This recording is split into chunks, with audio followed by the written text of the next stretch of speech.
Hello everyone, it's Kaizo Frontiers here, and for today. So it has been almost an entire year since Sonic Frontiers, the latest Sonic game, has released on all platforms. And I will say that Sonic Frontiers is truly one of the best Sonic games we've gotten in quite a while. Ever since the past decade, it has been pretty rough for Sonic fans, but Frontiers last year definitely redeemed everything, along with the other content that came alongside it. So what exactly did Sonic Frontiers do recently? Well, a few days ago, Sega and the Sonic Team has just released its final and latest DLC update for Frontiers, The Final Horizon, where we got to have a new story, new playable characters, and even some new challenges that comes alongside with it. So in this video, I'm going to be going through a lot of the DLC review of this one, where I'm going to be talking about my personal thoughts and opinions of the Final Horizon update. And before I start, I want to let you know that I actually kind of gave up almost halfway through this, because there is one segment I have to mention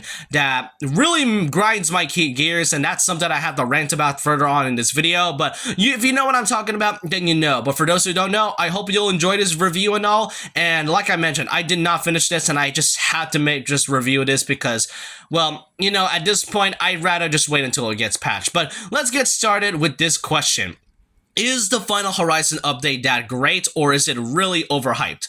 Well, I'm gonna be very honest with you. I feel like it's very mixed to me. There's a lot of good things about it, but there's a lot of bad things that also keeps it a nice balance. Because to put it simple, this game is like a Kaizo level. This DLC update is basically just a Kaizo level that was made by a fan, except it's on a real game. Though, so the story is that Sonic is taken to some sort of alternate vision from Sage and Eggman, where apparently this is sort of an alternate reality where Sonic and his friends get involved, and it's basically just an improved version of the final island, Oranos. Because one of the biggest complaints I had last year when I was reviewing the base game for Frontiers was the fact that the final boss and the final island just felt kind of okay in many hindsights compared to the past few islands we went to. And as I mentioned, not only does Sonic get involved in this, but also his friends. Tails, Knuckles, and Amy makes their 3D playable appearance in over 17 years, and the last time they were playable in a 3D Sonic game, not counting Sonic Boom or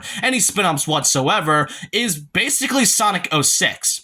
Yeah, I can see why now, but it's finally time for these three to shine, as they all have their own unique movesets and playable mechanics, such as Amy having her Pico Hammer and her Terror cards, which she kinda has been using a lot recently for the past year.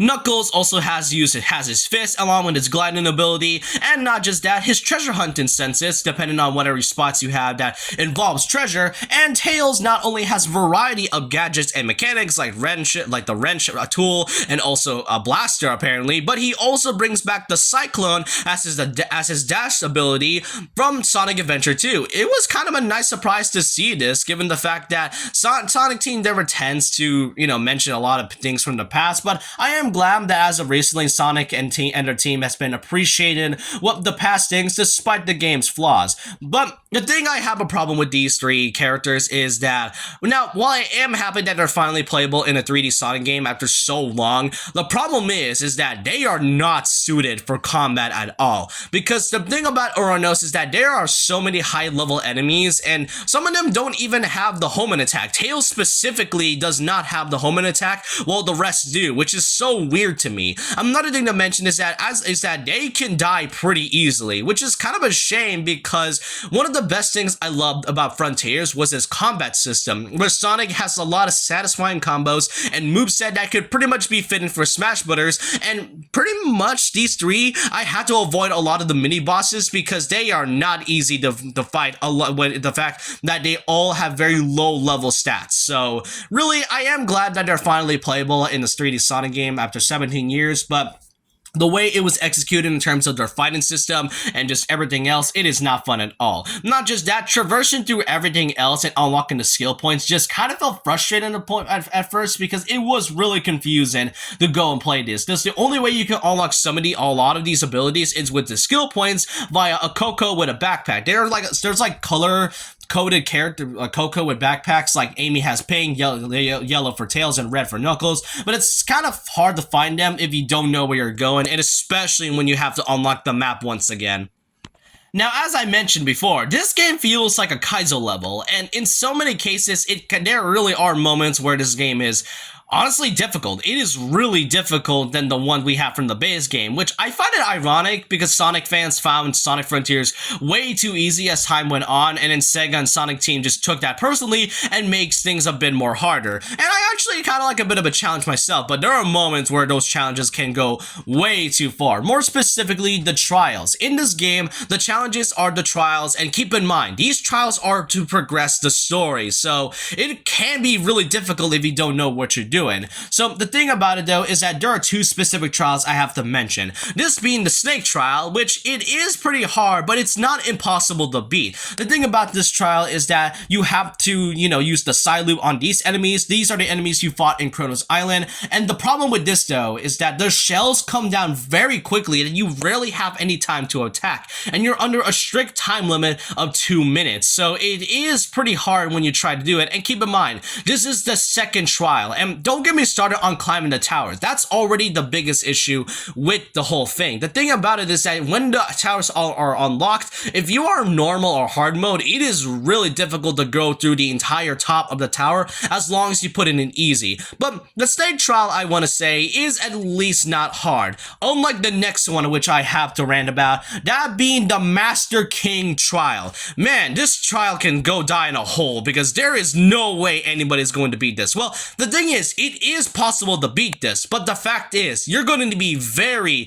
very good at combat. The problem with this, though, is the fact that, according to the trial, you have to do all 3 Titan bosses. That includes Giganto, the Wyvern, and the Knight. The problem with this trial, though, is that not only are Sonic stats will be fixed, which all of them will be at level 1 with 400 rings, which, makes sense. You can't just beat them very easily. The big problems are these 2 specific conditions. You have to have a perfect parry. Now, parrying in this game was really easy because you just had to hold the L and R buttons, which can pretty much be parried easy. This right here, you have to parry very perfectly. And if you're on hard or extreme mode, you're gonna have a hard time doing it, which is why, for those who are trying this trial right now, for the sake of your mental health and sanity, I recommend doing the perfect parry while on easy mode, and also turn on auto combos because those can mess you up really good. Oh, and did I also mention that rings are not available in this game? It is so baffling how these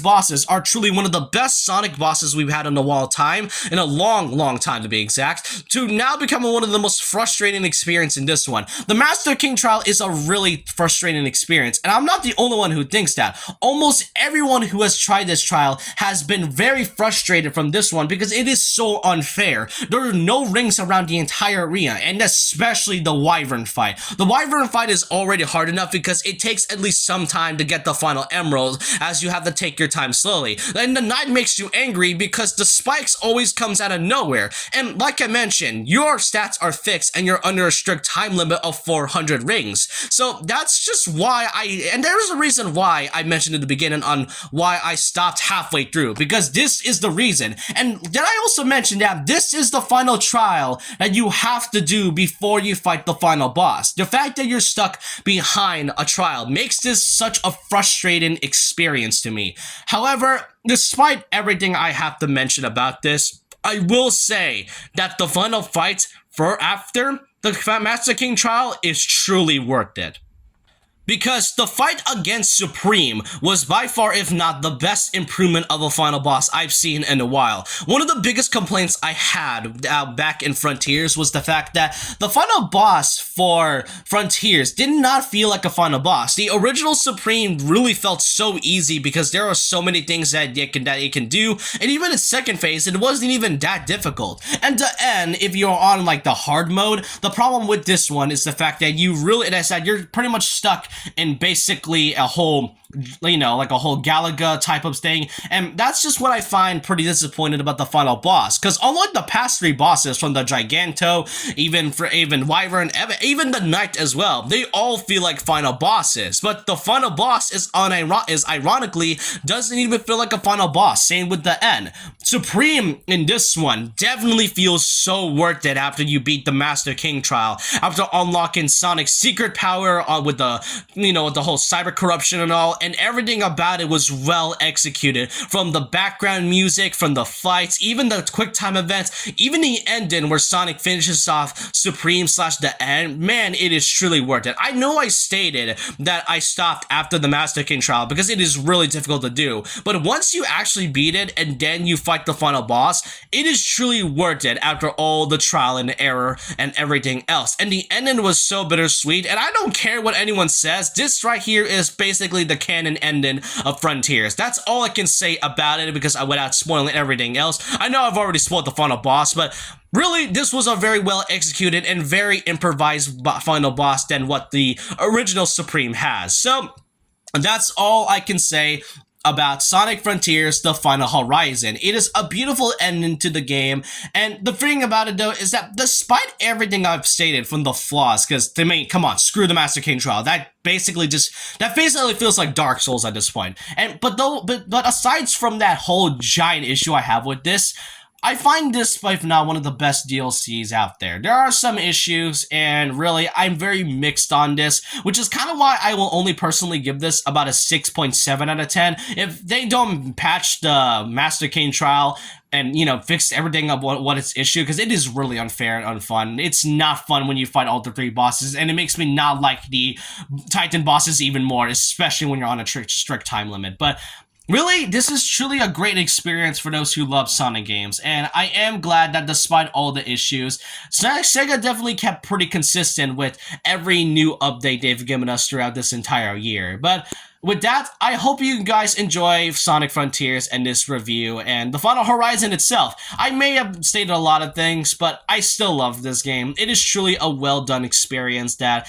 Sonic has not gotten through the past decade, and I am glad that Sonic is having a lot of great things as of recently, especially with an upcoming Sonic game that will be coming out this month and all. But really, I want to know your thoughts and opinions down below about this. What do y'all think of the Final Horizon update? Do you think it's one of the best updates? Do you think it's one of the most frustrating updates? I want to just know your thoughts and opinions down below about this. I kind of just find it ironic how Sega was like, basically, we all thought this game was too easy. Yeah, Sega showed no mercy on the Final Horizon. It is truly a difficult experience, but it's a challenge that I personally like, except for the Master King trial. Just like I said, screw that whole thing. But let me know your thoughts and opinions down below about this. And so with that, leave a like, comment, subscribe, hit the notification bell for more videos, follow my Twitter, and I'll see you guys next time. And remember this, once a legend, always a legend.